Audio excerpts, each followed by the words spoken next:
Part 2. Quietly. You should answer. I said I'd stay. I know. The phone rang again. She stood and walked over to him. I'm not asking because I don't want you here. She gently lowered his hand holding the phone. I'm asking because if you don't answer, you'll spend the entire evening wondering what happened. He searched her face. What if it can wait? She smiled faintly. If it really can, you'll be home before dessert. Jason kissed her forehead. I won't be long. I'll be here. He left. Neither of them realized those would become the last ordinary words they shared before everything fell apart. The investor dinner was held inside a restored riverside warehouse that had been transformed into a private dining venue. Floor-to-ceiling windows overlooked the water. A jazz trio played softly near one corner. The atmosphere was elegant without trying too hard. Normally, Jason would have appreciated the setting. Tonight, he barely noticed it. He checked his watch. 8:45. He should already be heading home. Across the table, the chairman cleared his throat. We have one final issue. Jason leaned forward. I thought we were finished. So did we. A folder slid across the table. Inside was a revised agreement.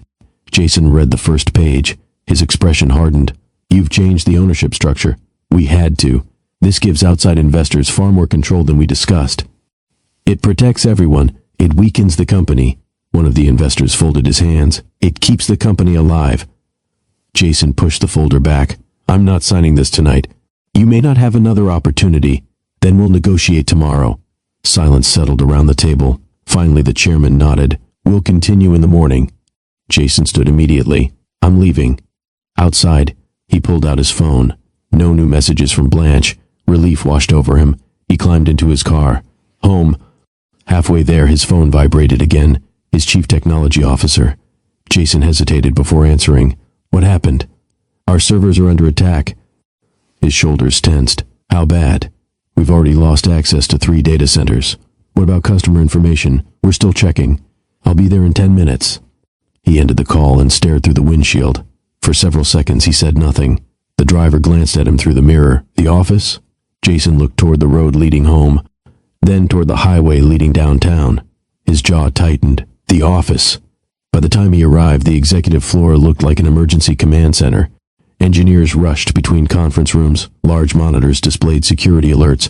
Coffee cups covered every available surface. Jason stepped inside. Status. We've contained part of it. Part. They're still hitting backup systems. How long? No idea. For the next 6 hours, nobody left.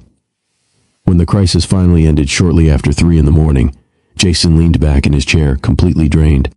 His phone battery had died hours earlier. He borrowed a charger, waited impatiently, and turned it back on. One message appeared. From Blanche, sent at 9:14 p.m.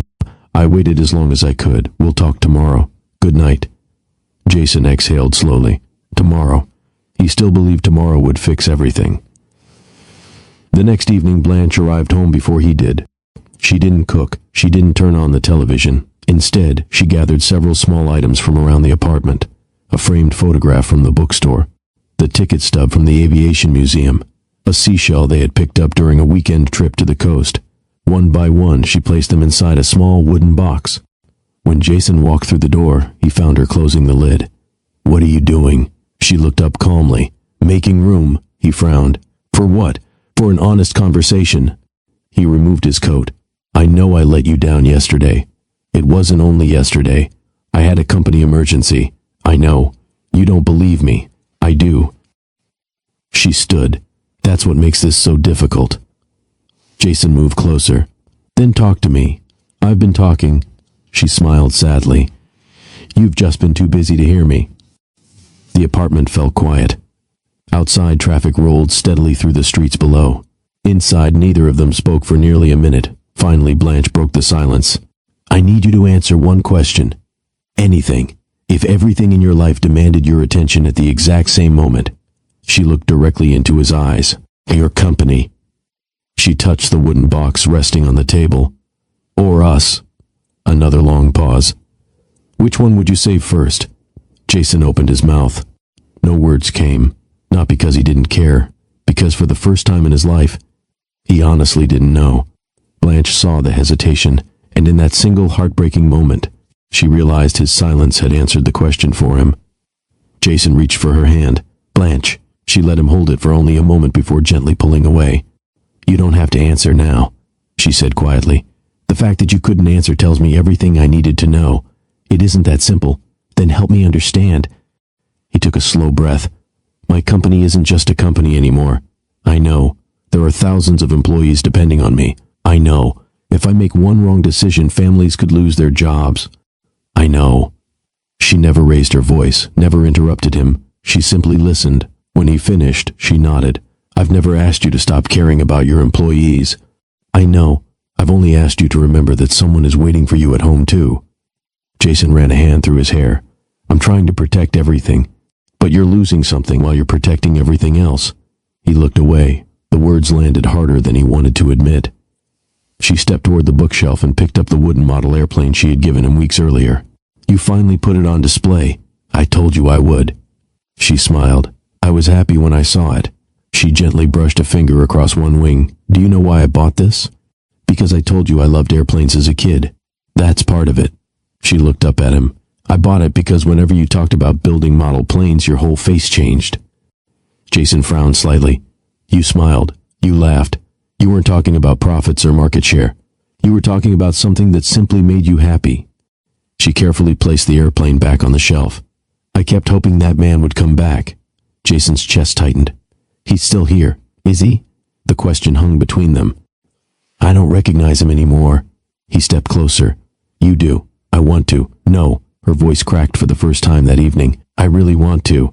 Silence settled over the apartment. Jason reached into his pocket and switched off his phone. Then he placed it on the coffee table. "There. I'm here." Blanche looked at the phone, then back at him. "I appreciate that, but this isn't about tonight." She folded her arms, not out of anger but to steady herself. "It's about every night before this one." Jason's shoulders slumped. "I know I've disappointed you. You've broken my heart." Those words hit him like a physical blow. He had expected frustration, maybe tears. He hadn't expected such simple honesty. "I never wanted that. I believe you. Then why does it feel like you're giving up?" She let out a slow breath. "Because love isn't supposed to feel like an appointment squeezed between meetings." Jason looked around the apartment, their apartment. The framed photographs, the books they'd collected together, the blanket folded over the sofa where they used to spend Sunday afternoons. He suddenly noticed things he hadn't paid attention to in months. "When did we stop?" he whispered. "Living?" She answered the unfinished question for him. "A long time ago." He walked toward the window. "I thought if I worked hard enough, we'd have a wonderful future." He nodded. "I wanted to give you everything."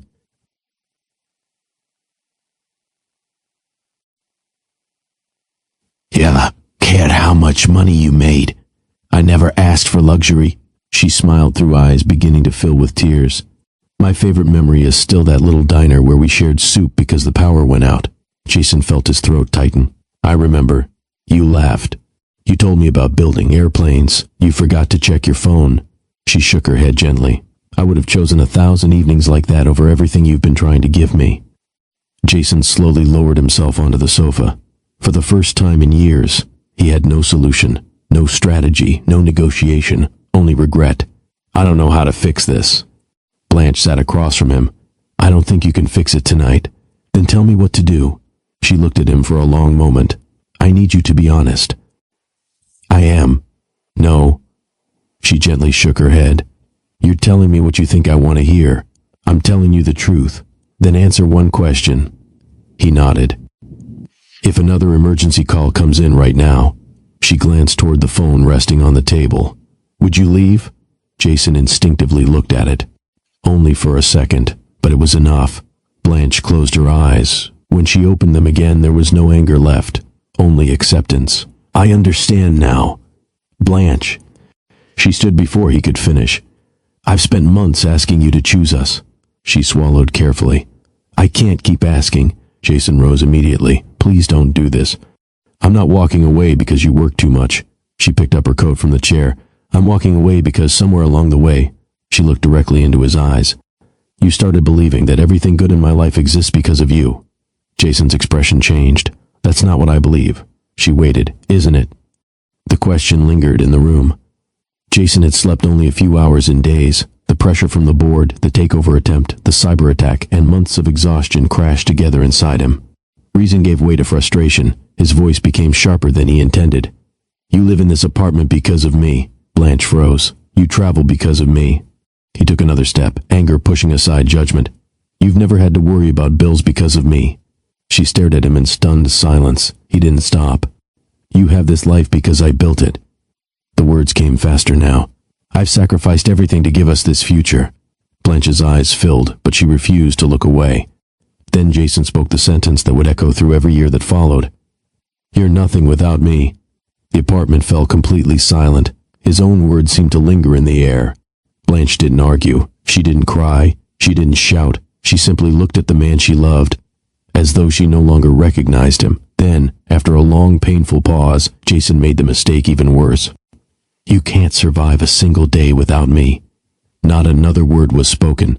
Blanche slowly lifted her left hand. With steady fingers, she slipped the engagement ring from her finger. Jason watched, suddenly aware of what he had just said. Blanche, wait. She walked to him, without anger, without trembling. She placed the ring gently into his open hand. I truly hope, she said softly, that one day you realize how little money has to do with a person's worth. Jason's fingers closed around the ring. Please. But she had already turned toward the bedroom.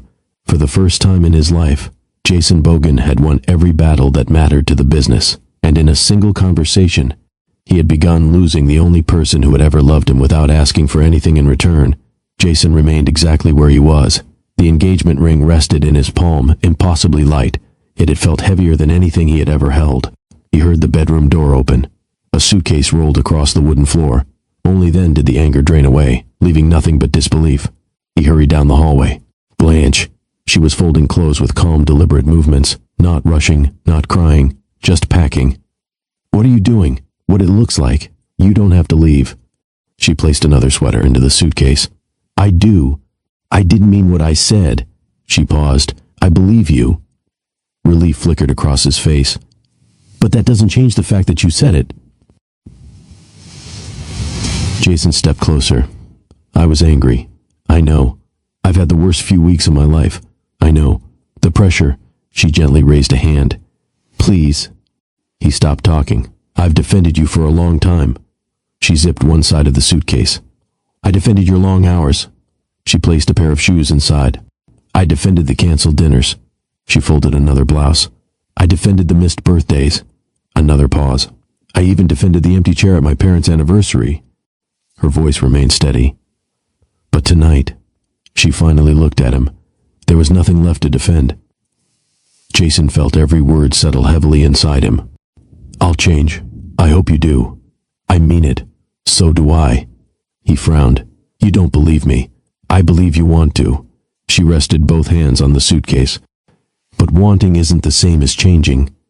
Jason searched desperately for the right words. I'll take a leave of absence. She shook her head. I don't want promises made because you're afraid I'll walk away. I'm terrified. I know. And that's exactly why this conversation should have happened months ago. He looked around the room they had shared. The framed photographs were still on the dresser. Her favorite novel remained on the bedside table. Everything looked the same, yet somehow the room already felt different. I love you, she smiled sadly. I know. Then stay. I love you too. His heart lifted for the briefest moment. Then she quietly added, but I don't love the life we've been living. Silence settled between them again. Not uncomfortable, just final. Blanche picked up the suitcase. Jason instinctively reached for the handle. Please. She looked at his hand, then into his eyes. I need you to let go. Slowly, he did. She walked through the apartment one last time. At the bookshelf, she stopped beside the wooden airplane. Her fingers rested lightly against one wing. I hope one day you remember why this made you smile. Jason couldn't answer. She picked up neither the airplane nor any of the other gifts they had shared. They belonged there, just like the memories. Near the front door, she slipped on her coat. Jason stood a few feet away, unable to move. I'll call you tomorrow. She shook her head gently. I don't think that's a good idea. In a few days, then. Another small shake of her head. When you've had time. She opened the door. Cold evening air drifted into the apartment. Jason swallowed hard. I don't want this to be the end. Blanche's eyes softened. Neither did I. Those 4 words shattered whatever hope he had been holding on to. She stepped into the hallway. Jason followed. Blanche, she turned one last time. I never cared about your money. Her voice was almost a whisper. I only ever wanted your time. Then the elevator doors opened. She stepped inside. Their eyes remained locked until the doors slowly closed. Jason stood motionless. The quiet hum of the elevator faded. Then there was only silence. Hours passed. The apartment remained exactly as she had left it. 2 coffee mugs still sat in the sink. A blanket was folded over the couch. Her favorite bookmark rested inside the novel she'd been reading. Jason wandered from room to room. He opened the closet. Half of it was empty. He walked into the kitchen. One chair remained pushed back from where she had been sitting earlier that evening. Everything reminded him of her. He picked up his phone. Her name appeared at the top of his favorites list. His thumb hovered over the call button. He imagined what he would say. I'm sorry, come home, I'll change. None of it felt big enough. He lowered the phone without calling. She needed peace, not another promise. The next morning the office buzzed with its usual energy. Executives hurried between meetings, phones rang, printers hummed. Jason stepped out of the elevator carrying his briefcase. Something immediately felt wrong. Blanche's desk was spotless. No notebook, no coffee mug, no neatly organized folders, only a single envelope rested in the center. His heart began to pound. He picked it up. Inside was a typed resignation letter. Short, professional, respectful. She thanked the company for the opportunity she had been given and wished everyone continued success. Nothing more, no anger, no accusations. At the bottom, her signature. Jason read it twice, then a third time. This isn't happening, he whispered. Marcus from Human Resources approached quietly. I spoke with Blanche early this morning. Jason looked up. Where is she? She didn't say. When will she be back? Marcus hesitated. I don't think she is. Jason immediately reached for his phone. The call connected, then went straight to voicemail. He tried again. The same result. Again. Nothing. He sent a message. Please talk to me. No reply. Another. I'm sorry. Nothing. By lunchtime he had sent 6 messages. By evening, 12. None were answered. Jason stood alone inside his office long after everyone else had gone home. His eyes drifted toward the wooden airplane sitting on the shelf. For months, Blanche had tried to remind him of the man he used to be. Now, the only reminder she had left behind was an empty desk, a resignation letter, and a silence that no amount of money could ever fill. He still believed she would come back. He told himself she just needed time, a few days, maybe a week. He had no way of knowing that, at that very moment, Blanche was driving toward a new city with a single suitcase, a heart full of quiet grief, and a future that neither of them yet realized had already begun to change. Blanche drove until the city lights disappeared behind her. The farther she traveled, the quieter everything became. No conference calls, no ringing phones, no endless schedule to manage. Only the steady hum of the tires against the highway and the thought she couldn't seem to outrun. Just after midnight, she pulled into a small roadside motel. The room was simple, a neatly made bed, a wooden desk, a lamp beside the window. For the first time in years, there was nowhere she had to be the next morning. She should have felt relieved. Instead, she sat on the edge of the bed, staring at the engagement ring box she had forgotten was still tucked inside her handbag. She opened it, empty. A faint smile crossed her face. I guess that's how it's supposed to be. She closed the lid and slipped it into the drawer of the bedside table. Then she finally allowed herself to cry. Not because she regretted leaving, because she had spent years believing she would spend the rest of her life with Jason. Dreams don't disappear the moment people walk away. They take time. The next morning, Blanche called her parents. Her mother answered on the second ring. Sweetheart, I'm okay. Her mother sighed with relief. I've been worried all night. I know. Where are you? Far enough away that I can think. Her father came onto the line. Do you need us to come get you? No. Money? No. A place to stay? I'll figure something out. Her father was quiet for a moment before saying, You've always been stronger than you realize. Blanche smiled through damp eyes. I learned that from you. You don't have to prove anything to anyone. I'm not. She looked out the motel window as the morning sun climbed above the trees. I'm just trying to find a peaceful place to begin again. We'll always be here. I know. Those words gave her more comfort than they probably realized. Back in the city, Jason barely noticed the passing days. He called Blanche every morning, every afternoon, every night. Sometimes he left long messages, sometimes he simply listened to her voicemail greeting before hanging up. There was never a response. 1 week later, he drove to her parents' house. Her father opened the front door. Jason, I need to talk to Blanche. He already knew the answer before asking. She isn't here. Do you know where she is? I do. Jason's face brightened. Please. Her father gently shook his head. She asked us not to tell anyone. I'm not anyone. I know. He stepped onto the porch and quietly closed the door behind him. I've watched my daughter love you for a long time. Jason lowered his eyes. I love her too. I believe you.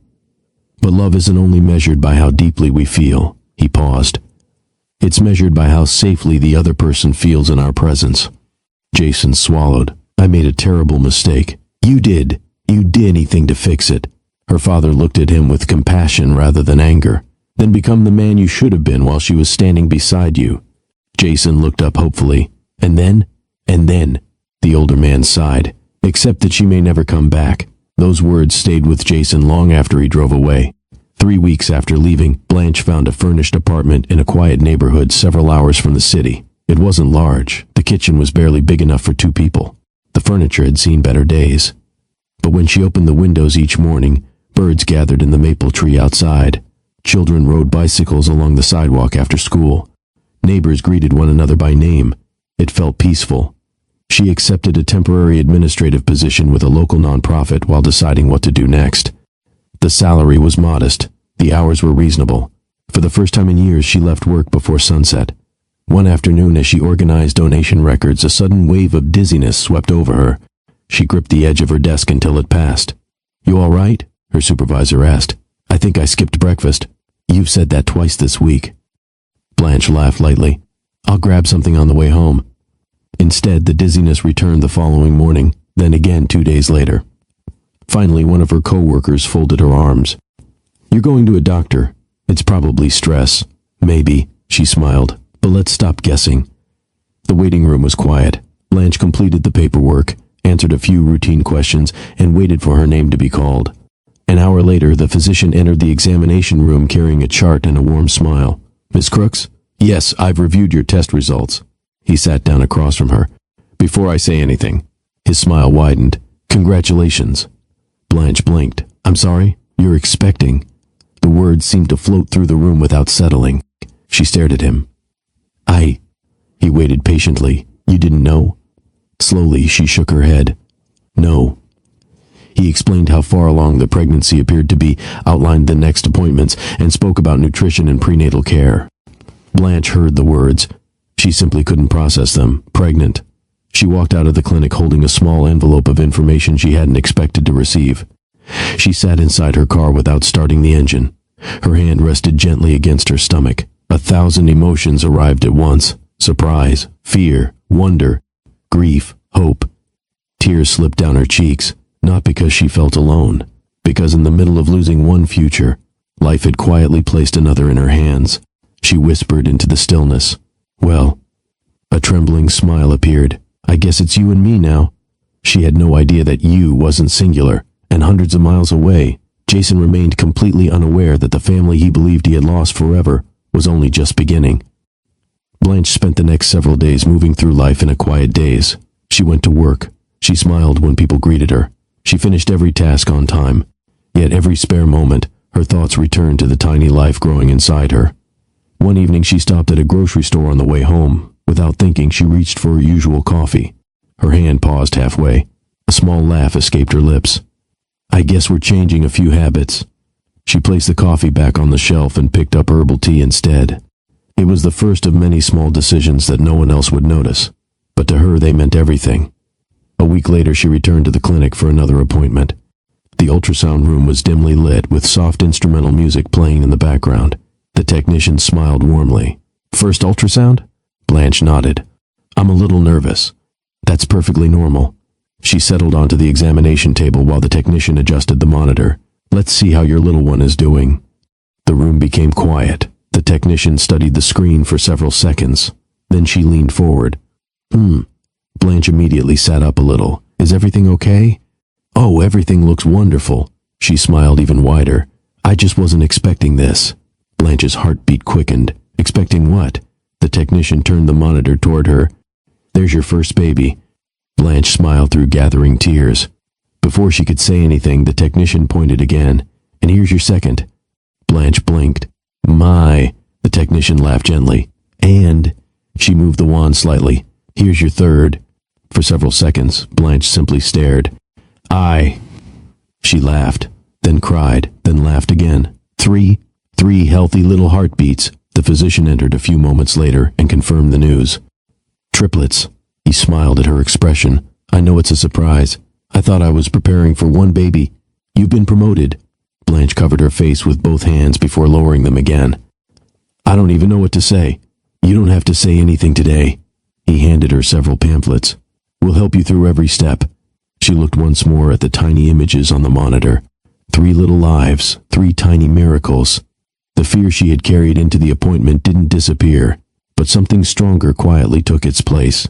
Purpose. That evening she sat alone in her apartment with 3 ultrasound photographs spread across the kitchen table. She smiled as she looked at them. I suppose I should introduce myself. The apartment was silent. My name is Blanche. She laughed softly at herself. I'm your mom. Her eyes drifted from one picture to another. I don't know if you're all boys, or all girls, or one of each, but I do know one thing. She rested a hand over her heart. You'll never have to wonder if you're loved. The promise came naturally. No hesitation, no uncertainty, only conviction. The months that followed tested her in ways she had never imagined. Morning sickness lingered longer than expected. Her back ached. Simple errands left her exhausted. Still, she refused to complain.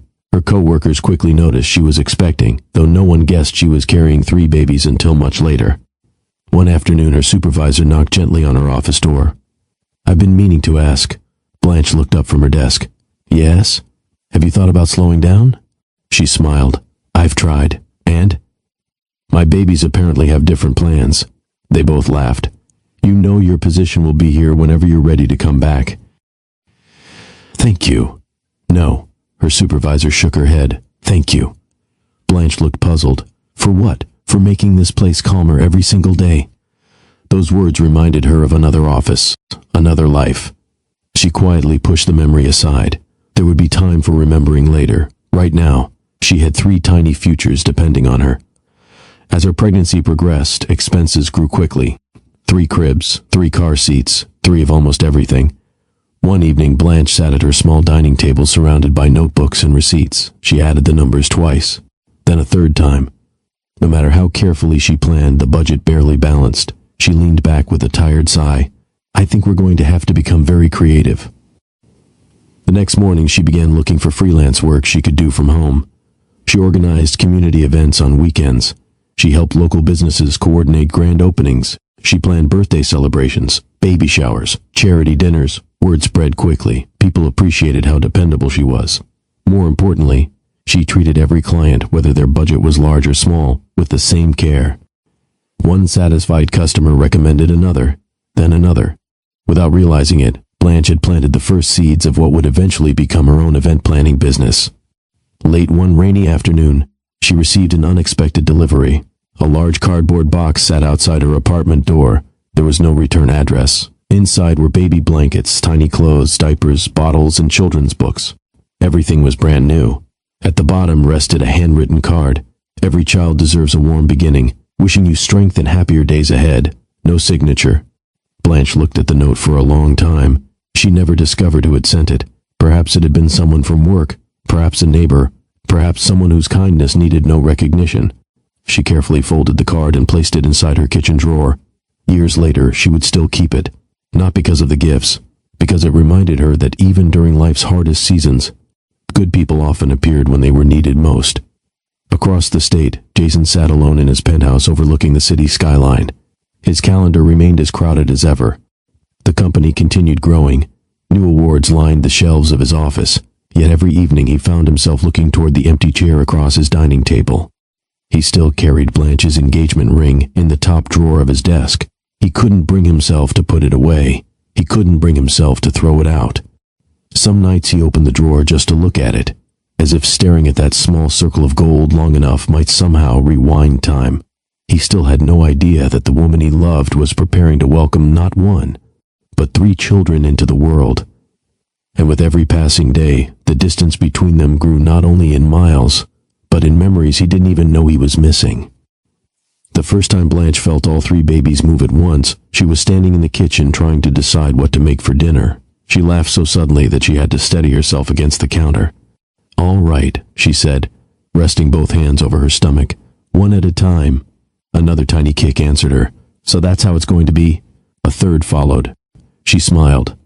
"I have a feeling none of you are going to let me win an argument." The apartment felt a little less empty after that. She began talking to them while she cooked, folded laundry, or drove to appointments. She read children's books aloud in the evening, sometimes stopping halfway through because she caught herself smiling for no reason at all. The future still frightened her, but it also gave her something to look forward to every single day. As the pregnancy progressed, her event planning work became harder to manage. Lifting decorations was no longer possible. Long hours left her exhausted. One afternoon, after helping decorate a community fundraiser, she slowly lowered herself into a chair. A young volunteer hurried over. "Miss Blanche, are you okay?" "I'm fine. You've been standing all morning." She laughed softly. "I think 3 little passengers are reminding me to sit down." His eyes widened. "3?" She nodded. He grinned. "My mom had twins. I hear they keep people busy." "They still do." The two of them laughed together. Without being asked, several volunteers quietly finished the heavier work. Watching them reminded Blanche that accepting help wasn't weakness. Sometimes it allowed other people the joy of being kind. 2 months later, her tiny apartment looked completely different. 3 white cribs stood side by side against one wall. Shelves held neatly folded blankets and tiny outfits sorted by size. A rocking chair sat near the window where afternoon sunlight filled the room. Nothing matched perfectly. Some furniture had been donated, some was second-hand. A few items came from discount stores. Yet every corner held evidence of careful planning and love. Her mother looked around with tears in her eyes. "You've done all this yourself?" Blanche smiled. "Not completely." "What do you mean?" She picked up a tiny pair of socks. "Someone knitted these and left them on my doorstep." She pointed toward a box of books. "The librarian insisted the children needed their own collection." Her father lifted a small wooden mobile hanging above one crib. "I made this." "I know." She hugged him. "They're going to love it." He cleared his throat. "I hope they know how lucky they are." Blanche rested her hand on her stomach. "I think I'm the lucky one." The babies arrived nearly 6 weeks earlier than expected. Everything happened quickly. Blanche woke just before dawn with a sharp pain that refused to fade. She looked at the clock. 5:15. Another contraction came minutes later. She reached for her phone and called her mother. "Mom?" Her mother's sleepy voice answered immediately. "Sweetheart, I think..." She paused, taking another careful breath. "I think today's the day." Within 30 minutes, her parents were helping her into the car. The drive to the hospital felt both endless and impossibly short. Her father kept glancing in the rearview mirror. "You doing okay?" She managed to smile. "I'm trying." Her mother squeezed her hand. "So are they."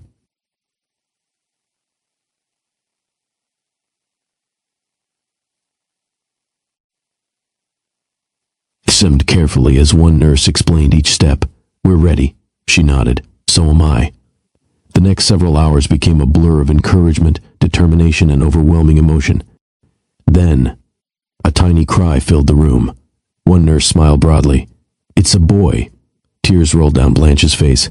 Before she could fully absorb the moment, another cry followed. "And here's another handsome little boy." She laughed through her tears. 2. The room remained busy. Only moments later came a third cry. Strong, clear, beautiful. The doctor looked toward Blanche with a warm smile. "And you've got a little girl." For several seconds, Blanche could do nothing except cry. Not from pain, from gratitude.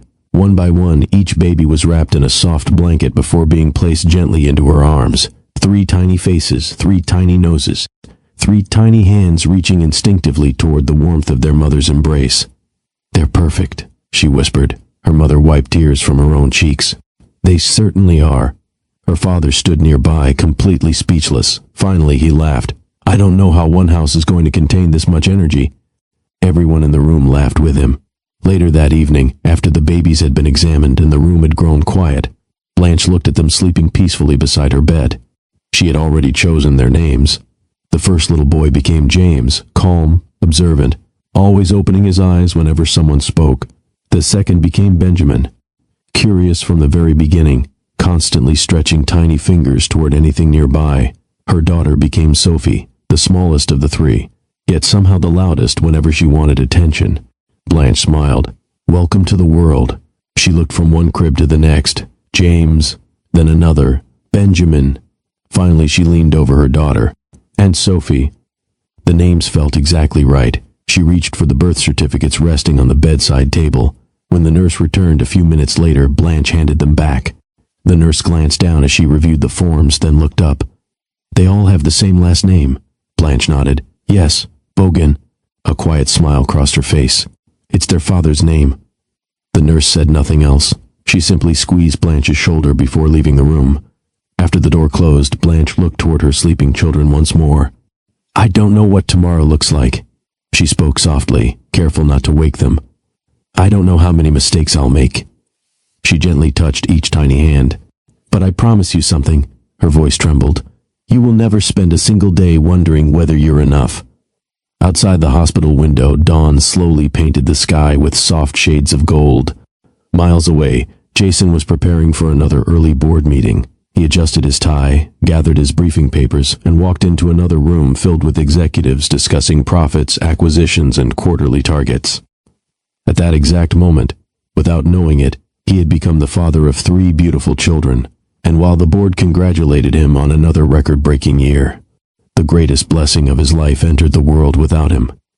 Life with 3 newborns introduced Blanche to a kind of exhaustion she had never imagined. Days blended into nights. Just as James drifted off to sleep, Benjamin decided he was hungry. When Benjamin settled down, Sophie announced quite loudly that she wanted her turn to be held. The apartment was rarely quiet, and somehow, Blanche wouldn't have traded the noise for anything. One chilly morning, she stood in the kitchen balancing a bottle on one shoulder while gently rocking another baby carrier with her foot. James let out a tiny yawn. Benjamin blinked sleepily. Sophie stared up at her with bright, curious eyes. Blanche laughed. I have exactly 2 hands. The babies, of course, offered no solution. A knock sounded at the door. Her mother stepped inside carrying 2 grocery bags. I brought soup. You are officially my favorite person. I thought I already was. You've just secured your title for another week. Her mother looked around the apartment. 3 bassinets, stacks of freshly folded baby clothes, tiny socks drying on a rack near the window. It looks busy. Blanche smiled. It is. And happy. Blanche glanced toward the children. It is. Her mother watched her daughter carefully. Do you regret anything? Blanche understood the question. She didn't answer immediately. Instead, she lifted James into her arms and kissed the top of his head. I regret how everything ended. She looked at Benjamin. I don't regret them. Then at Sophie. Not for a single second. Money remained tight. Every dollar had a purpose before it even reached her bank account. She learned which grocery stores marked down baby supplies on Wednesday mornings. She bought children's books from library sales. Neighbors passed along clothes their own children had outgrown. Nothing was wasted. One afternoon, while folding tiny shirts at the laundromat, another mother smiled at her. Triplets? Blanche laughed. Is it that obvious? The woman nodded toward the 3 strollers lined up beside the wall. A little. My husband and I barely survived 1 baby. I've heard that before. The woman hesitated. If you ever need anything. She scribbled her phone number onto the back of a receipt. Call me. Blanche accepted it with genuine gratitude. Thank you. Communities, she discovered, weren't built by grand gestures. They were built by ordinary people helping one another through ordinary days. As the months passed, the babies' personalities began revealing themselves. James loved watching the world. He could spend 20 minutes studying leaves moving outside the window without making a sound. Benjamin refused to stay still. If there was a way to wiggle free from a blanket, he found it. If there was something interesting across the room, he wanted to reach it immediately. Sophie observed both brothers before joining whatever adventure they had started. She smiled easily, laughed often, and somehow managed to charm nearly everyone she met. One evening, Blanche sat on the living room floor surrounded by the 3 of them. James gripped one of her fingers. Benjamin reached for her necklace. Sophie rested comfortably against her shoulder. You know, Blanche whispered, I used to think I was alone. She looked around the room. I've never been less alone in my life. When the triplets celebrated their first birthday, the party took place in the small community park across the street. There were no expensive decorations, no elaborate entertainment, just homemade cupcakes, balloons tied to picnic tables, and family friends who had become part of their lives over the previous year. Her father crouched beside James. Ready to walk to Grandpa? James took one determined step, then another, before tumbling into his grandfather's waiting arms. Cheers erupted from everyone nearby. Benjamin immediately tried to copy him. Sophie clapped enthusiastically, delighted by the excitement. Blanche laughed until tears filled her eyes. She reached for her phone and recorded every second. That evening, after everyone had gone home, she watched the videos again. James's first steps, Benjamin's determined little face, Sophie's joyful applause. She smiled. Then, for the briefest moment, sadness brushed against her heart, not because she questioned her decision, because someone else would never experience these moments. She looked toward the sleeping children. I hope one day. She stopped herself. There was no point finishing the sentence. She gently turned off the phone and walked into their room. Tomorrow would bring more firsts. First words, first scraped knees, first bedtime stories they insisted on hearing twice. Life kept moving, and she intended to be present for every single precious moment. Back in the city, Jason's company continued reaching new heights. Business magazines praised his leadership. Universities invited him to deliver commencement speeches. His face appeared on conference banners across the country. Whenever someone congratulated him, he smiled politely. The smile never reached his eyes. His penthouse remained as spotless as ever. Every evening he unlocked the front door to complete silence. No laughter, no conversation, no one asking whether he'd remembered to eat. One night, while searching for an old document, he opened a kitchen drawer he hadn't touched in years. Inside lay a faded receipt, 2 bowls of chicken soup, 2 slices of pie, the little diner where he and Blanche had shared their first unhurried meal. Jason stood there for a long time. Then he quietly folded the receipt and slipped it into his wallet. Of all the contracts he had ever signed, it was the smallest piece of paper he refused to lose. He still believed he had missed his chance with Blanche. He couldn't imagine that, only a few hours away, 3 little voices were beginning to fill a home with laughter. Voices that carried his smile, his curiosity, and a future he had yet to discover. 5 years have a quiet way of changing everything. The tiny apartment that had once felt crowded with bassinets now echoed with the sound of little feet racing from one room to another. "Last one to the kitchen is a sleepy turtle," Benjamin shouted. "I'm not a turtle," James called back, sprinting after him. "You almost are," Sophie giggled as she chased both brothers, her ponytail bouncing with every step. Blanche leaned against the counter with folded arms, pretending to be very serious. "I heard 3 children running inside the house." The footsteps stopped immediately. 3 innocent faces appeared around the corner. "We were walking," James said. "Very fast walking," Benjamin added. Sophie nodded enthusiastically. "The fastest walking." Blanche tried to keep a straight face. "You know the rules." All 3 sighed dramatically. "No running indoors." "Exactly." Benjamin pointed toward the backyard. "What about outside?" She smiled. "Outside is another story." The triplets burst through the back door like tiny rockets. Blanche shook her head, laughing to herself. Every day brought a new adventure. Every day reminded her why she had never looked back. Her event planning business had grown far beyond anything she had imagined. What had started with birthday parties and neighborhood fundraisers now coordinated charity galas, museum exhibitions, historic home tours, community festivals, and corporate celebrations throughout the region. People hired Blanche because she noticed details others overlooked.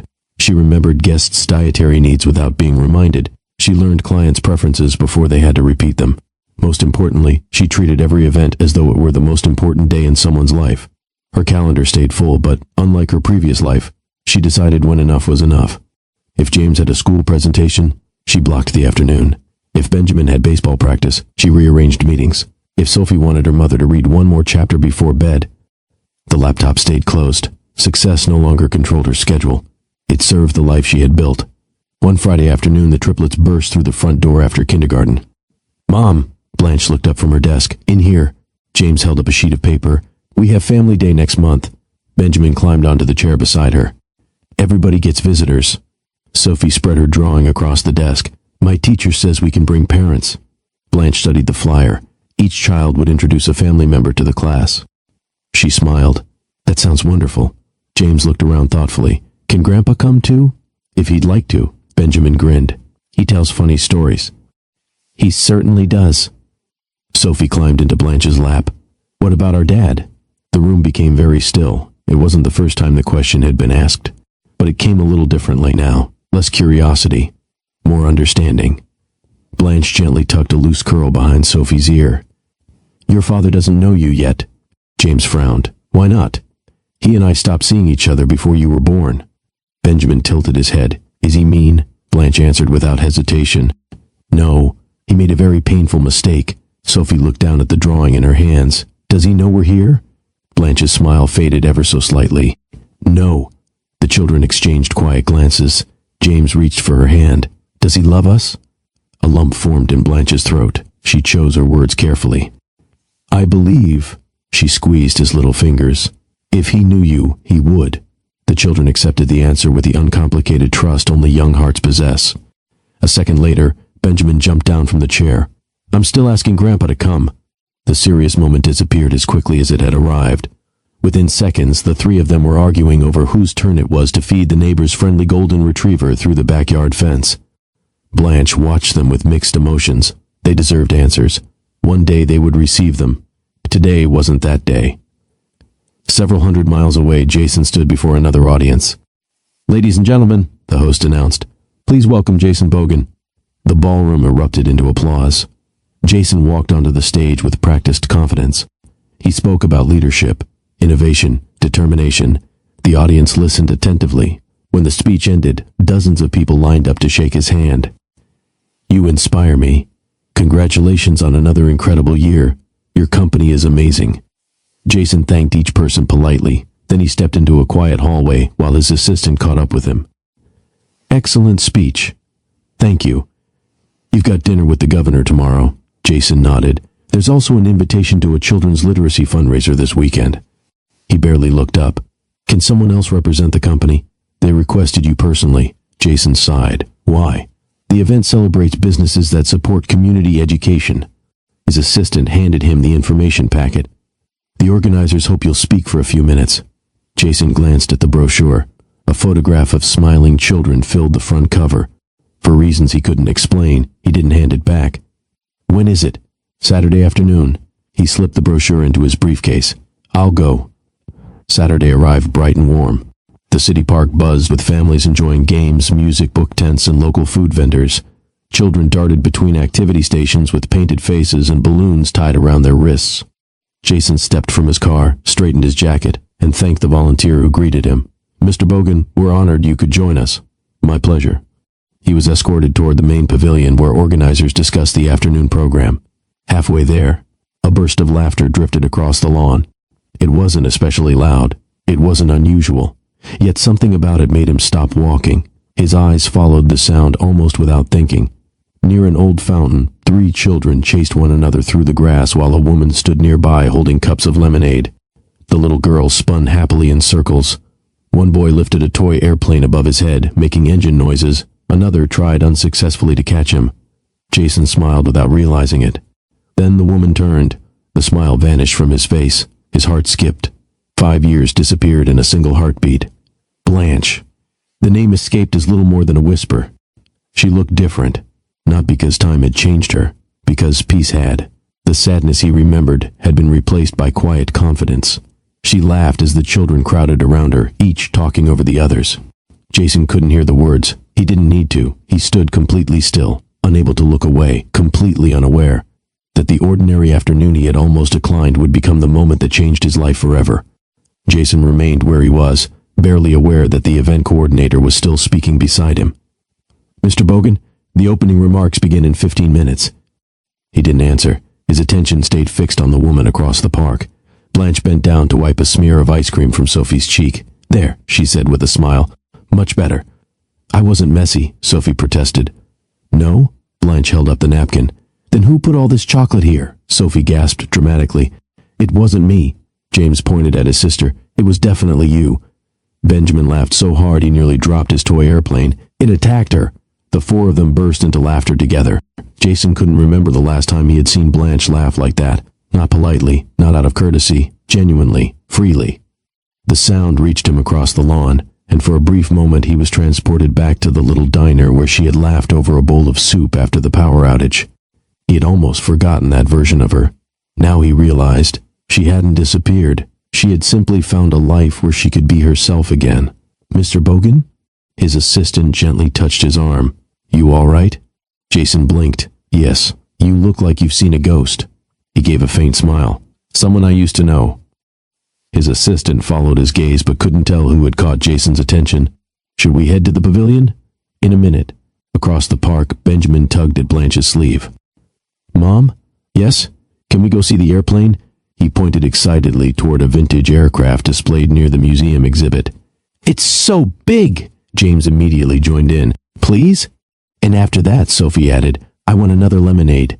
Blanche laughed. One request at a time. The children accepted the answer with surprising patience. First the airplane, she said, then lemonade, and then, she looked at all three with playful seriousness. We're sitting down for at least 10 whole minutes. Benjamin looked horrified. 10? It might even become 12. All three children groaned in exaggerated despair.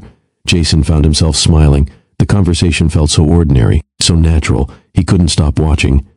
As the children walked toward the aircraft display, James instinctively reached for Blanche's hand. Benjamin stayed close to her other side. Sophie skipped a few steps ahead before running back to wrap both arms around her mother's waist. Every movement between them carried effortless affection.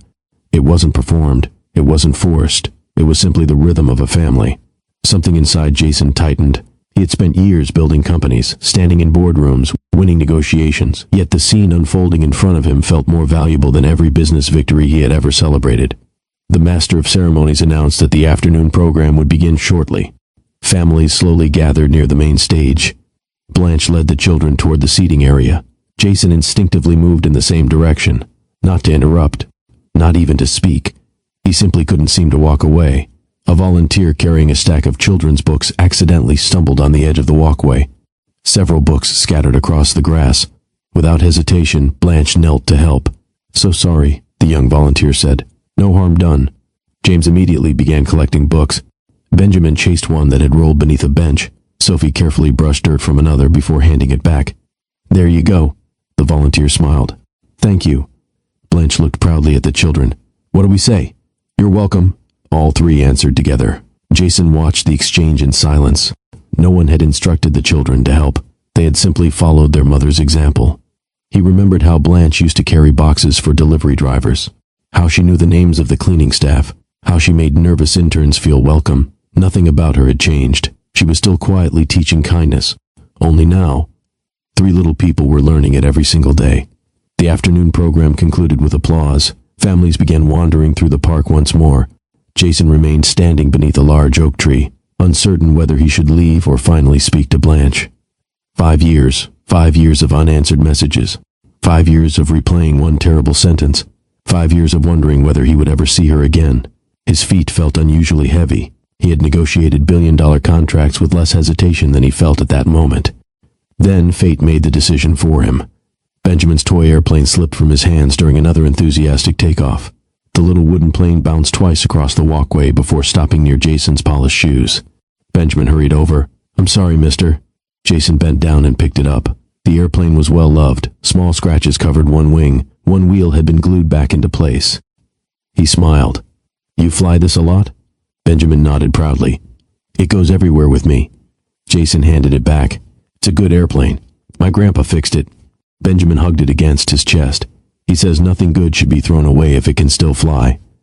Jason looked at the little boy a moment longer. There was something strangely familiar about the way he smiled.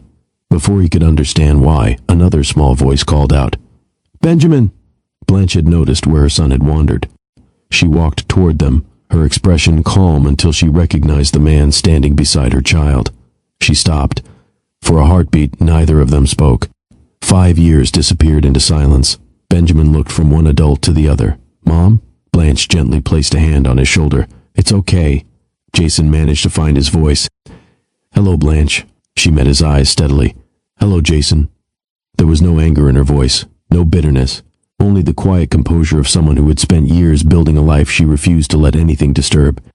And somehow, that frightened Jason more than anger ever could. For several seconds, neither of them moved. The sounds of the park carried on around them. Children laughed near the playground. A violinist performed beneath a nearby gazebo. Someone announced the winners of a raffle over a loudspeaker. To Jason, it all faded into the background. His attention never left Blanche. She looked almost exactly as he remembered, only calmer, stronger, like someone who had stopped waiting for life to begin and had simply started living it. Benjamin tugged gently on her sleeve. Mom? She looked down. What is it, sweetheart?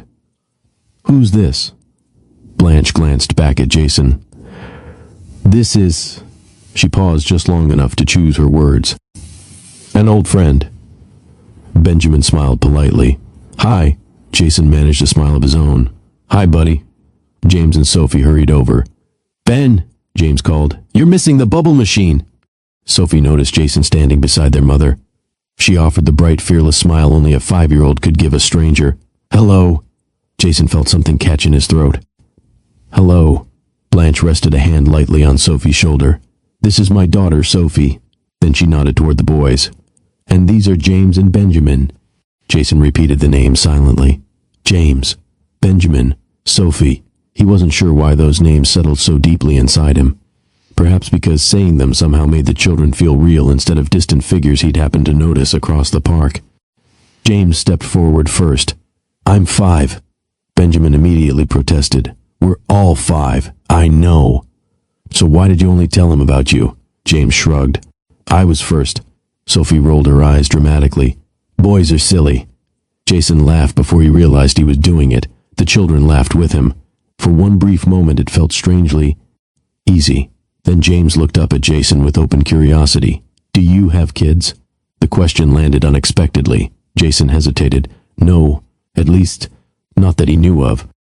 Blanche lowered her eyes for the briefest instant. It was so subtle that no one else would have noticed. Jason did. A volunteer approached carrying a clipboard. "Mrs. Crooks?" Blanche turned. "Yes?" "The storytelling tent starts in 10 minutes. We'll be there." The volunteer smiled at the children before hurrying away. Benjamin looked up excitedly. "The pirate story," James corrected him immediately. "It's about airplanes." "No pirates. Airplanes." Sophie folded her arms. "It can be both." Blanche laughed. "I think we'll find out soon enough." She looked back at Jason.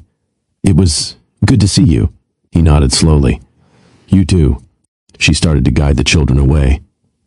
Jason's heart pounded. If he let her walk away now, would another 5 years pass? "Blanche." She stopped. Without turning around, she waited. "I've wanted to apologize for a very long time." She looked back over her shoulder. "You already did." "I never knew if you believed me." "I did." Jason frowned. "You believed me?" "I believed you were sorry." There wasn't a trace of resentment in her voice, only honesty. "But being sorry doesn't erase what happened." He swallowed. "I know." Another quiet pause settled between them. Then Sophie tugged on Blanche's hand. "Mom, we're going to miss the story." Blanche smiled at her daughter. "We're coming." Before leaving, she met Jason's eyes one last time. "I hope you're well." It was a simple sentence, yet it carried none of the awkwardness he expected. She wasn't pretending. She genuinely hoped he was doing well. That kindness somehow made the weight inside his chest even heavier. "You too," he answered softly. She nodded. Then she walked away. James reached for her left hand. Benjamin held her right. Sophie skipped happily in front of them before running back to slip her tiny hand into Blanche's as well. Jason watched until they disappeared into the crowd. His assistant approached carefully. "Everything all right?" Jason didn't answer immediately. His eyes remained fixed on the path where Blanche had vanished. Finally he spoke. "She looks happy." His assistant smiled. "That's a good thing, isn't it?" Jason nodded. "It should be. But..." Jason exhaled slowly. "I used to think she needed me." His voice was barely above a whisper. "Turns out..." He watched the children disappear into the storytelling tent. "She never did." He started walking toward the exit, determined to leave before old memories swallowed the afternoon. In the grass near the path, a small blue backpack. It had probably slipped from one of the children during the excitement. Jason picked it up. The front pocket stood slightly open. Inside was a folded kindergarten art project with 3 stick figures holding hands beneath a bright yellow sun. Across the top, written in careful block letters, were the words, "My family." He smiled, then his eyes drifted to the lower corner of the page. Written in a child's careful handwriting was a name, James Bogan. Jason's smile disappeared. His gaze locked on the surname, Bogan, his own surname. He looked toward the storytelling tent where Blanche and the children had just entered.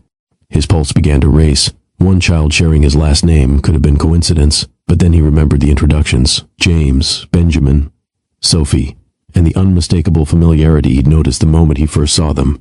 For the first time that afternoon, a question he had never dared imagine formed in his mind. It was impossible, wasn't it? Jason stood frozen beneath the oak tree, the little backpack hanging loosely from one hand. His mind searched for a reasonable explanation. Bogan wasn't the most common surname, but it wasn't unique either. Maybe it belonged to a stepfather. Maybe Blanche had married. Maybe... He stopped himself. If she had married, why had the children introduced only their mother? Why hadn't she mentioned a husband? He looked down at the drawing again. 3 smiling children, 1 woman standing between them, no father.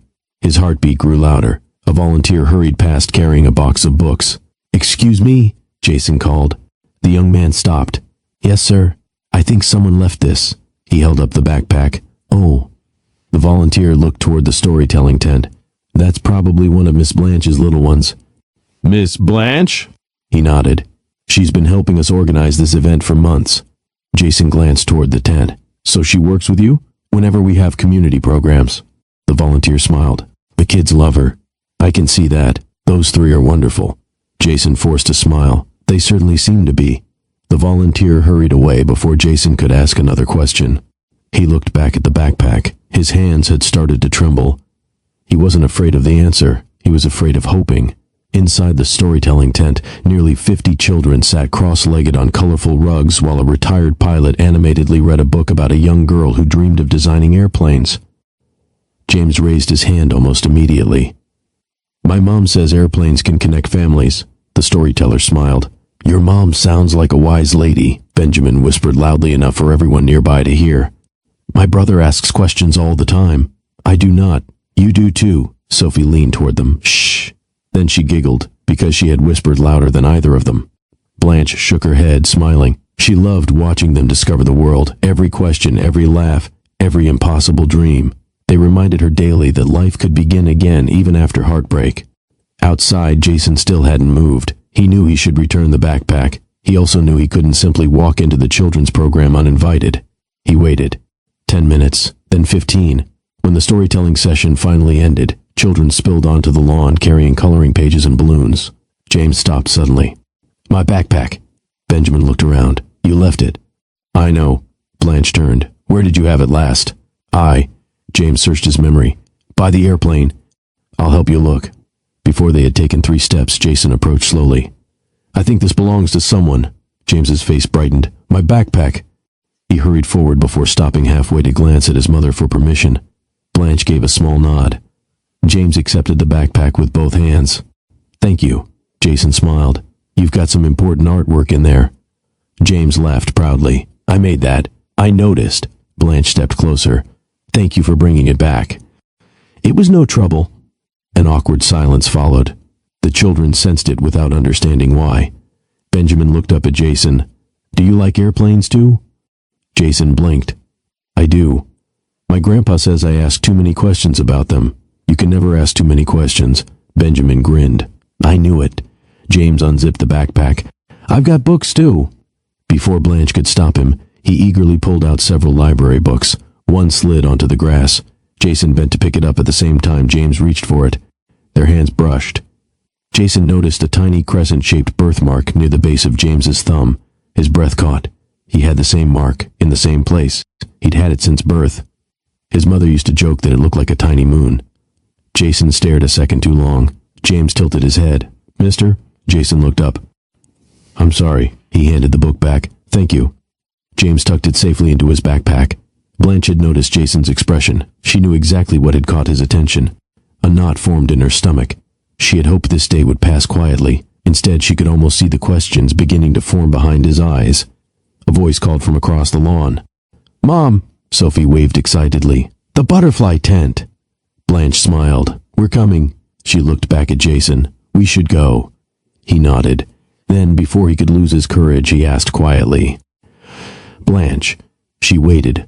"Could we talk?" She studied him for several seconds. "About what?" "I think you know." Her eyes drifted briefly toward James, then Benjamin, then Sophie. When she looked back at Jason, her expression remained calm. "Not here." His heart began to pound. "Later?" She hesitated. Finally, she reached into her handbag, removed a business card, and handed it to him. Across the front was printed Blanche Crooks, Crooks Company Events. Below it was an office address and phone number. Jason looked from the card to her. "You started your own business?" She smiled modestly. "A few years ago. I'm happy for you." "Thank you." He slipped the card carefully into his wallet. "May I call you?" Blanche looked at the children waiting a few yards away. "You may. And Will you answer? A long silence passed. Finally, she nodded once. Yes. It wasn't forgiveness. It wasn't an invitation. It was simply permission to have a conversation that had waited 5 years. As Blanche walked toward her children, Jason remained where he was, his thoughts racing faster than they ever had during any board meeting. He looked once more at James laughing with his brother, at Sophie's bright smile, at the easy way all 3 children reached for Blanche's hands. Then he looked down at his own right hand. His thumb unconsciously rubbed the tiny crescent-shaped birthmark near its base. The same mark, the same place. Coincidences existed, he knew that. But for the first time in his life, Jason Bogan wasn't thinking like a CEO searching for data. He was thinking like a man terrified that he had just looked into the faces of his own children. Jason didn't call that evening. He picked up his phone at least a dozen times. Each time he unlocked it, found Blanche's business card on his desk and stared at the number. Then he put the phone back down. For 5 years he had imagined what he would say if he ever saw her again. Now that the opportunity was finally in front of him, every sentence sounded inadequate. I'm sorry. Too small. I've missed you. Too selfish. I've changed. Words alone meant nothing anymore, not after the last promise he had broken. The following morning he arrived at his office before anyone else. The building was quiet. Sunlight stretched across the hardwood floor of his office as he stood looking out over the city. A soft knock interrupted his thoughts. His assistant stepped inside carrying coffee. You beat me here. I couldn't sleep. She placed the cup on his desk. Something's been on your mind since Saturday. Jason looked at the framed photograph sitting on a shelf. It had been taken years earlier at the company's anniversary celebration. Dozens of employees smiled at the camera. Blanche stood near the edge of the group. She hadn't been trying to stand out. She never did. I saw someone. His assistant followed his gaze. Someone important? The most important person I ever let walk away. She remained quiet. Jason appreciated that about her. She never rushed people into speaking. After a moment he said, Do you remember Blanche Crooks, the executive assistant? He nodded. I remember everyone wondering how she managed to keep up with your schedule. A faint smile crossed Jason's face. Truthfully, he picked up the old photograph. I was the one trying to keep up with her. His assistant hesitated before asking, Is she doing well? Jason thought of the park, of the children's laughter, of the peaceful expression on Blanche's face. She seems happy. Then that's good. It is. He paused. I just wish I'd been part of that happiness. Across town, Blanche unlocked the doors to her event studio. The office occupied the first floor of a renovated brick building that had once been a neighborhood bakery. Fresh flowers decorated the reception area. Fabric samples covered one wall. Design boards, color palettes, and event sketches filled another. It wasn't a large company. It didn't need to be. Every wedding, fundraiser, museum exhibition, and community celebration she accepted received her full attention. She believed people remembered how an occasion made them feel long after they forgot the decorations. Morning, Miss Blanche. Her receptionist Lila waved cheerfully from behind the front desk. Morning. Your 9 o'clock moved to 10. That helps. And the botanical garden approved the final layout. Wonderful. Lila noticed Blanche smiling to herself. You look happier than usual. Blanche laughed softly. Do I? A little. She shrugged. Maybe the children actually got ready for school without arguing. Lila raised an eyebrow. Now I know you're making things up. Both women laughed. The laughter faded the moment Blanche stepped into her office. Jason's face returned to her thoughts. She had spent years convincing herself that if they ever met again, she would feel anger. She hadn't. She had felt sadness, not for herself, for him. When she looked into his eyes at the park, she hadn't seen arrogance, she had seen loneliness. That realization unsettled her far more than she expected. A gentle knock sounded at her office door. Lila peeked inside. Everything okay? Blanche nodded. Just thinking. You've got that look. What look? The one that says your brain is having a conversation without asking your permission. Blanche smiled. You're probably right. That afternoon she picked the children up from kindergarten. Benjamin climbed into the car first. Mom, yes? The man from the airplane. Jason, what about him? He was nice. James nodded. He listened. Sophie buckled herself into her car seat. I liked his smile. Blanche started the engine. I'm glad he was kind. James looked out the window. Will we see him again? She hesitated. I don't know. Benjamin leaned forward as far as his seatbelt allowed. I hope so. Why? He talked about airplanes. James immediately joined in, and he didn't laugh when I showed him my drawing. Sophie added the final thought. He looked lonely. Blanche's hands tightened slightly on the steering wheel. Children noticed things adults often missed. She changed the subject gently. Who's hungry? 3 little voices answered at once. Me.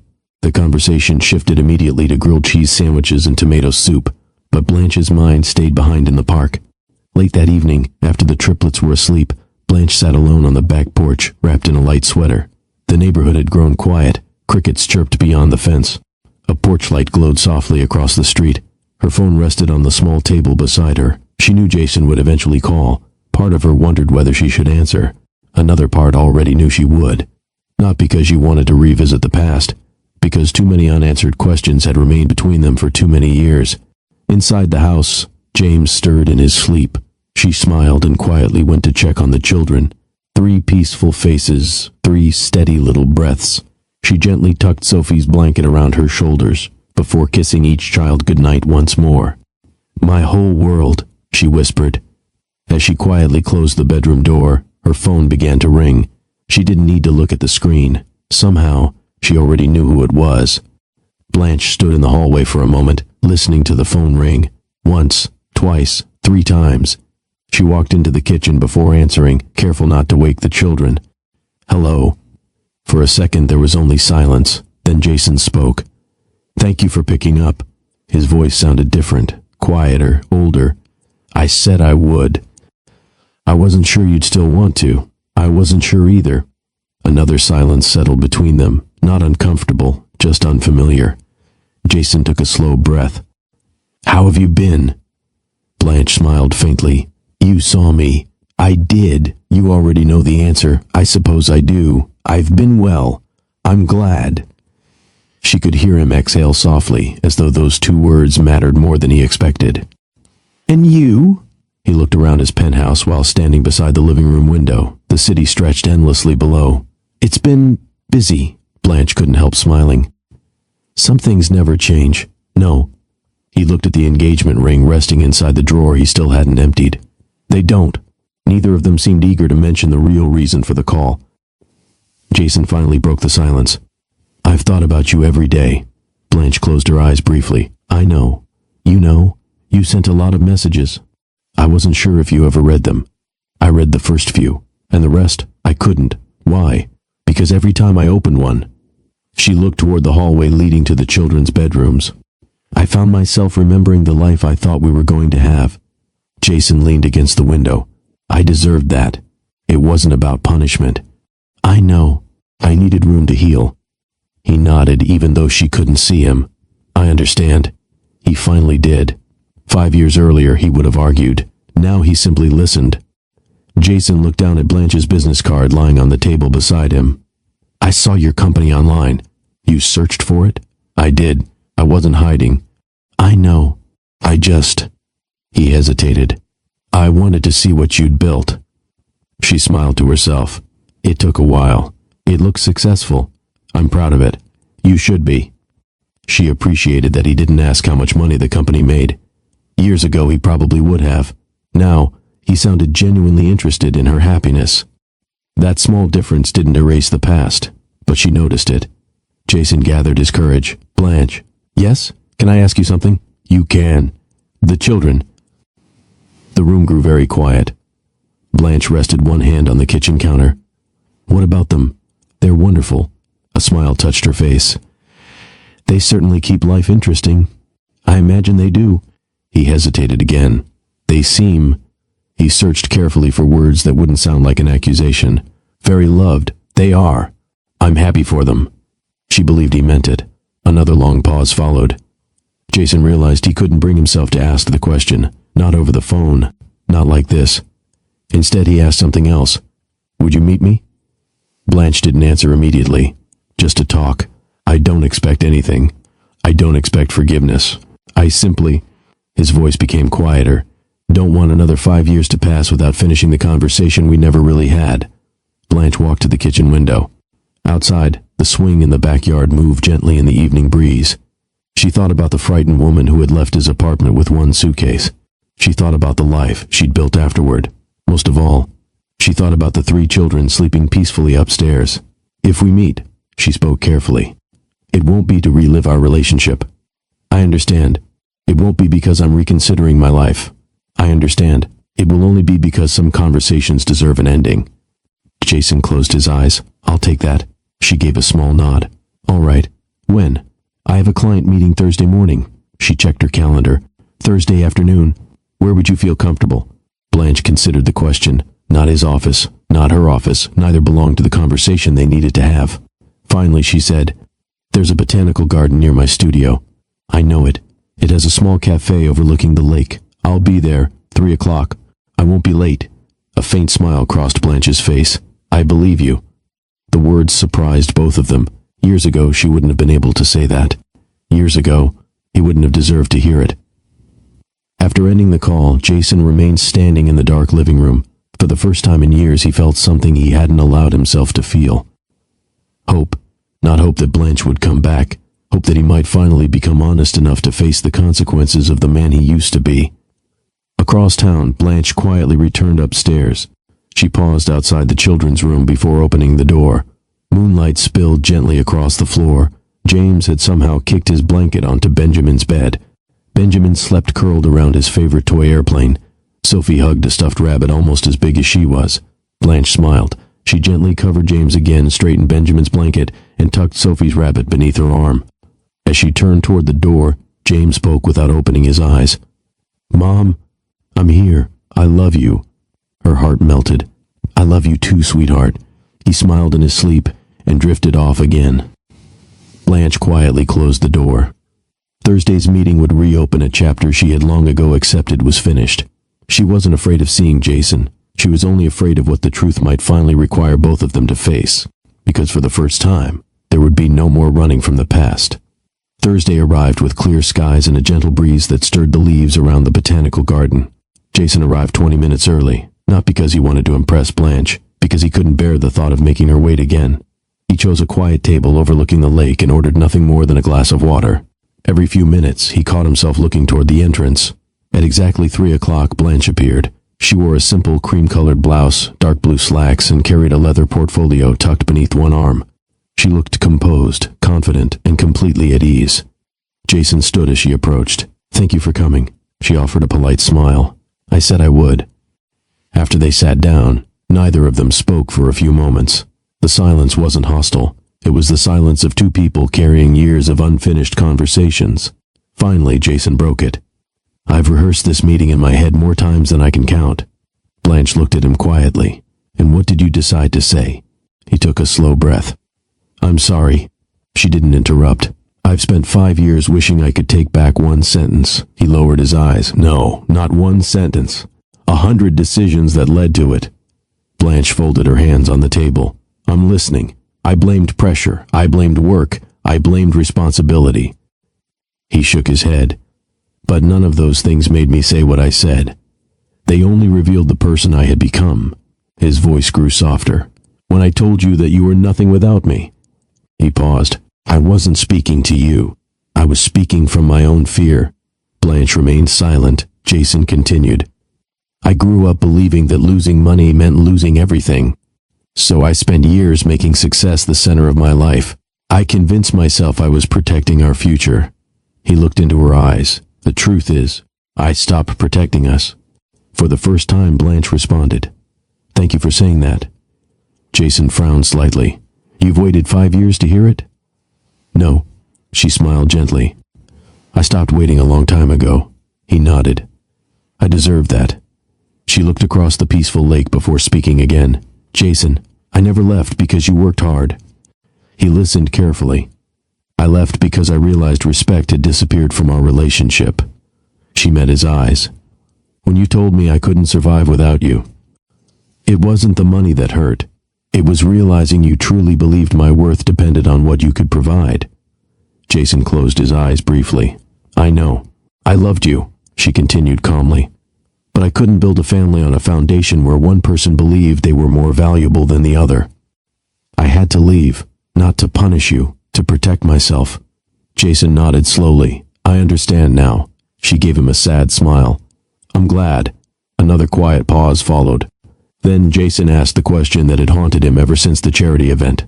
After you left, were you ever happy? Blanche smiled, this time without sadness. Not immediately. I was scared. I cried more than I'd like to admit. I wondered if I'd made the right decision. She looked toward the gardens where families strolled together. But little by little, I found peace. I built a life I was proud of, and I learned something important. Jason waited. You can miss someone deeply, and still know leaving was the right decision. The words settled gently between them. Jason didn't argue. For the first time in his life, he accepted the full weight of the consequences his choices had created. Then he looked at Blanche with quiet sincerity. There's one question I've carried ever since I saw you in the park. She knew exactly what he was going to ask, and she waited for him to find the courage to say it. Jason's hands rested motionless on the table. For a man who had spent his career negotiating complex business deals, he had never struggled so much to ask a single question. He looked toward the lake, then back at Blanche. When I met the children, his voice faltered. I couldn't stop thinking about them. Blanche said nothing. I noticed little things. The way James smiled, the way Benjamin talked with his hands, the way Sophie laughed. He swallowed. Then I saw James's drawing. She lowered her eyes for a brief moment. The name. He nodded slowly. Bogan.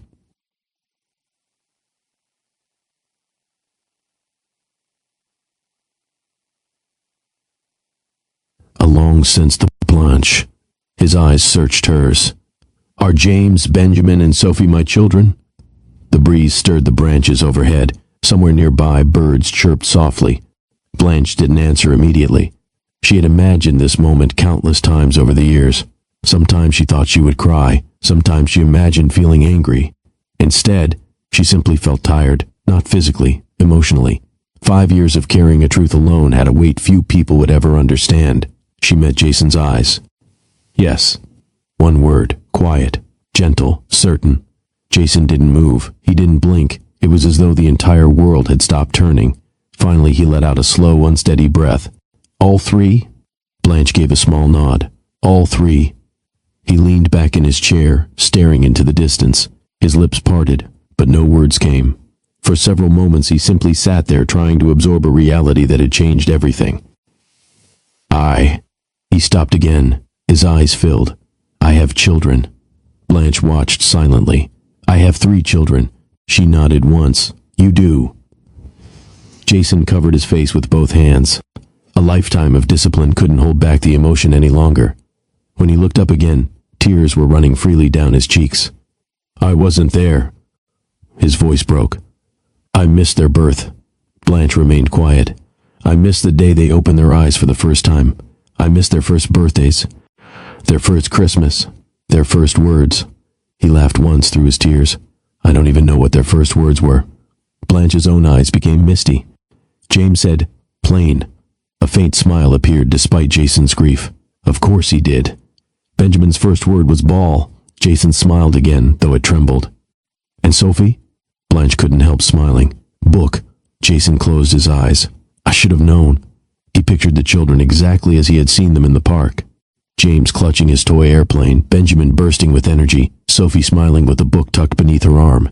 He hadn't just missed milestones. He'd missed discovering who they were. I've never tucked them into bed. No. I've never read them a story. No. I've never comforted them after a nightmare. No. He stared down at his hands. I wasn't there when they learned to walk. Blanche spoke softly. James took his first steps toward my father. Jason smiled sadly. I'm grateful someone was there. Benjamin refused to let anyone hold his hand. A tear slipped down Blanche's cheek. He wanted to do everything by himself. Jason laughed quietly through his tears. That sounds exactly like someone in my family. And Sophie, Blanche's smile warmed, would clap every time her brothers did something, even if she didn't understand why everyone else was cheering. Jason listened to every word as though each one were a priceless memory. Because they were, he would never get those moments back. No amount of money could buy them. No amount of success could recreate them. He looked at Blanche with a pain she had never seen in his eyes before. Why didn't you tell me? She had expected the question. I asked myself that same question many times. And I found out I was pregnant a few weeks after I left. Jason listened without interrupting. My first instinct was to call you.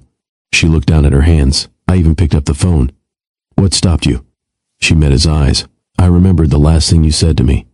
Jason closed his eyes. You're nothing without me. She nodded. I wasn't afraid you'd reject me. I was afraid our children would grow up believing love depended on power. I couldn't take that chance, Jason whispered, almost to himself. I did this. Blanche didn't argue. She didn't accuse him. She simply answered with quiet honesty. You gave me the reason to believe I had to raise them somewhere respect would never be questioned. Jason lowered his head. For years he had blamed one terrible sentence. Now he understood something even more painful. It hadn't been just a sentence. It had been the culmination of countless choices that convinced the woman he loved she could no longer trust him with her heart, or with the children she was carrying. He wiped his eyes slowly. I can't change the past. No, but if you'll let me. His voice trembled.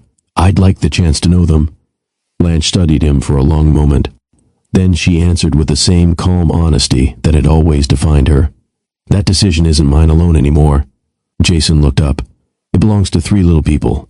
She smiled gently. And if you become part of their lives. She paused. It has to be because you're ready to be their father every ordinary day, not just because you've discovered you are one. Friday arrived much more slowly than Jason expected. He reached the neighborhood ice cream shop almost 40 minutes early. It was a cheerful little place with striped umbrellas outside and flower boxes beneath the windows. Children rode bicycles along the sidewalk while parents chatted on nearby benches. Jason sat at an outdoor table, ordered a black coffee he barely touched, and checked his watch for what felt like the 100th time. He wasn't nervous about a board meeting. He wasn't nervous about investors. He was nervous about 3 5-year-olds. At exactly 3:15, Blanche's SUV turned into the parking lot. Jason stood instinctively. The rear doors flew open before Blanche had even switched off the engine. Mom, can I get chocolate? Benjamin asked. I want strawberry, Sophie added. James pointed excitedly toward the display window. They have airplane sprinkles. Blanche laughed. I don't think they're called airplane sprinkles. They should be. Only then did the children notice Jason standing beside one of the tables. James waved first. It's the airplane man. Benjamin's face lit up. You came. Sophie smiled shyly before stepping a little closer to her mother. Jason looked at Blanche. She gave him a small, reassuring nod. He smiled at the children. I hope it's okay that I joined you, Benjamin answered before anyone else could. More people means more fun. Blanche laughed softly. I can't argue with that. Inside the shop, the children took far longer choosing flavors than actually eating them. James finally settled on vanilla with blue candy pieces. Benjamin insisted on chocolate with cookie crumbs. Sophie carefully studied every option before deciding on mint. You always take the longest, Benjamin teased. I'm thinking. You think too much. So do grown-ups. Jason laughed. I've been told that about myself. Sophie looked at him curiously. Really? More than once? She smiled as though that answer made perfect sense. When they carried their ice cream outside, James noticed Jason watching a small airplane crossing high above the town. I think that's a Boeing, James announced confidently. Jason looked impressed. What makes you think so? The wings, Jason smiled. Good observation. James beamed. I have books. I'd love to see them someday. I'll bring them. The conversation came so naturally that Jason almost forgot how extraordinary the moment really was. He was talking with his son. His son simply didn't know it yet. Benjamin finished half his ice cream in record time. I'm done. Blanche looked at the still nearly full cone in his hand. No, you're not. I'm done sitting. Without waiting for permission, he spotted a small grassy area beside the shop. Can we throw a ball? He had apparently packed one inside his backpack. Blanche smiled apologetically at Jason. He carries one everywhere. I noticed. Jason stood. I'll throw with him. Benjamin's eyes widened. Really? If your mom says it's okay? Blanche nodded. Stay where I can see you. For the next 20 minutes, they tossed a baseball back and forth. Benjamin laughed every time he made a good catch. You throw fast. I can slow down. No, the little boy grinned. Throw faster. Jason laughed. I've met negotiators with less confidence. I don't know what that means. It means you're brave. Benjamin puffed out his chest proudly. I know. From the table, Blanche watched quietly. Jason wasn't trying to impress anyone. He wasn't checking his phone. He wasn't looking at his watch. He was simply there, present, exactly where he was supposed to be. Meanwhile, Sophie climbed onto the bench beside Blanche carrying a picture book. She looked toward Jason and Benjamin. They're loud. They are. Sophie opened her book. I like reading better. A shadow fell across the table. Jason returned carrying the baseball. Mind if I sit? Sophie nodded politely. She held up the book. I'm learning new words. Jason glanced at the page. Would you like me to read one? She studied him carefully. then handed him the book without a word. Jason opened to the marked page. His voice was gentle as he began reading. James wandered over and leaned against the table to listen. Benjamin soon followed, still holding the baseball beneath one arm. Without planning it, all three children gathered around him. Blanche felt tears sting her eyes. 5 years ago, she had imagined this moment 1,000 different ways. None of those imagined versions had been this simple. No dramatic speeches, no grand gestures, just a man reading a story to three children who didn't yet know why his voice trembled ever so slightly. When he reached the final page, Sophie smiled. "You read funny voices." Jason laughed. "My mother used to say the same thing. I like the dragon voice. So do I." James looked up. "Will you read another one next time?" Jason's heart nearly stopped. "Next time." He looked at Blanche. She gave the smallest nod. He turned back to James. "I'd like that very much." As the afternoon drew to a close, the children gathered their backpacks. Benjamin waved enthusiastically. "Bye, airplane man." James added, "Don't forget, I'll bring my airplane book." Sophie smiled. "And I'll bring another story." Jason watched them climb into the SUV. His chest felt both wonderfully full and painfully heavy. He had spent only 2 hours with them, yet he already knew something with complete certainty. No business deal, no award, no fortune he would ever earn, could compare to hearing three little voices casually include him in their plans for next time. Over the following months, Jason never tries to force his way into the children's lives. Instead, he earns his place one ordinary day at a time. Every Friday after school, he joins Blanche and the children for ice cream. James eagerly shares his growing fascination with airplanes. Jason takes him to an aviation museum, where they spend hours exploring old aircraft and building model planes together at home. Benjamin invites Jason to his Little League games. At first, Jason simply watches from the stands, cheering quietly. Eventually, Benjamin asks him to practice throwing and catching baseballs after school, and those afternoons become one of their favorite routines. Sophie, naturally reserved, slowly opens up through books. She begins asking Jason to read bedtime stories, and before long, she insists he perform different voices for every character. Their shared reading time becomes a treasured tradition. Jason never arrives with expensive presents. He shows up with his time, patience, and consistency. One rainy evening, after Jason helps build a school science project and stays for dinner, James absent-mindedly says, "Thanks, Dad." The room falls silent. James doesn't even realize what he has said. Jason's eyes fill with tears, but he simply smiles and replies, "You're welcome." Neither Blanche nor the children make a big moment out of it. It happens naturally, exactly as trust should. Jason's transformation reaches far beyond his family. Employees begin noticing that he leaves the office in time to attend school plays, baseball games, and family dinners. He introduces flexible working hours, paid parental leave, mental health support, and a policy discouraging unnecessary after-hours emails.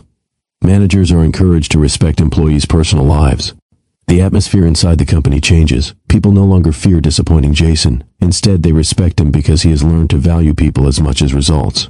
During an interview, a reporter asks, "What's the biggest lesson success has taught you?" Jason smiles. "Success isn't measured by what you build.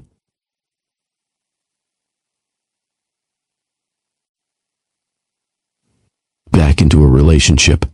She quietly watches Jason over many months. He never misses a school event. He remembers birthdays. He keeps every promise. When business emergencies arise, he delegates instead of sacrificing family time. One afternoon, Jason excuses himself from an important investor meeting because Sophie has a school reading presentation.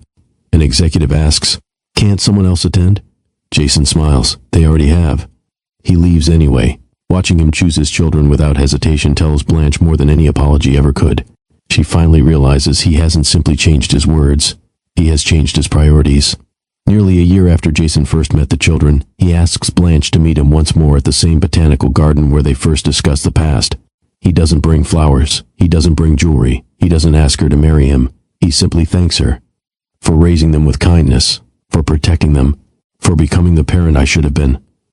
Then he apologizes again, not because he hopes she'll return, because she deserves to hear it one last time. Blanche smiles gently. "I forgave you a long time ago." Jason looks surprised. "You did? I had to. Holding on to anger would have only hurt me." She pauses. "But forgiveness isn't the same as trust." Jason nods. "I know." She reaches across the table and takes his hand. "I trust you now." His eyes fill with tears. She smiles. "I'm not choosing you because I need you. I'm choosing you because you're no longer the man who believed money made him more valuable than everyone else." This time they begin their relationship again, not as employer and assistant, not as someone providing and someone depending, but as equal partners. Another sunny Saturday arrives. James and Jason fly model airplanes across an open field. Benjamin teaches Jason a new baseball trick. Sophie sits beneath a tree reading before asking Jason to finish the last chapter aloud. Blanche watches the four of them together, smiling quietly. Jason looks around at the family surrounding him. Years ago, he believed his greatest achievement was building a successful company. Now he understands how wrong he was. His greatest achievement isn't the fortune he earned. It's becoming the father his children deserve and the partner Blanche can respect again. As the sun begins to set, James runs ahead with his airplane. Benjamin chases after him. Sophie laughs and follows close behind. Blanche slips her hand into Jason's. He squeezes it gently. Neither of them says anything. They don't need to. Some victories are too meaningful for words. Jason watches his children disappear into the golden afternoon and quietly reflects. Money built my company. Pride nearly destroyed my family. But love, humility, respect, and time gave me a second chance to become the man I should have been from the beginning. And with that thought, he follows the people who matter most, no longer leading from the front, but walking beside them. Thank you for spending this time with us. If this story touched your heart, let us know in the comments. Do you believe people can truly change, or are some mistakes impossible to come back from?